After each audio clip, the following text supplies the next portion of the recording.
a fairer system would look very different than what we have today. Right now, if you're in the richest portion of the population, you have about a 70% chance of getting a bachelor's degree. If you're in the poorest, you have an 8% chance of getting a bachelor's degree by the age of 24. I think we fundamentally have a separate and unequal system, and Sarah and I have both written about this and in some cases collaborated on trying to address the issue.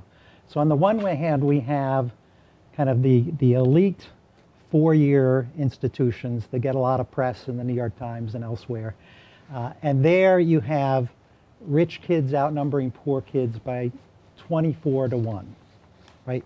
You run into 24 rich kids for every low-income student that you see on those campuses.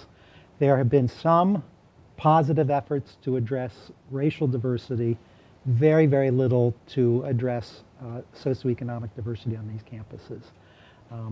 On the other hand, you have community colleges where low-income students outnumber wealthier students by about 2 to 1.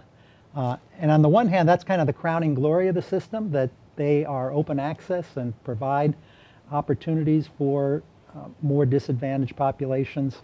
But on the other hand, because they are separate and predominantly poor, tend not to get funded the way that we fund the four-year colleges. And Sarah and I were part of a meeting earlier today to address that very question of what sort of resources do community colleges need to make sure that they can do a good job of educating disadvantaged students.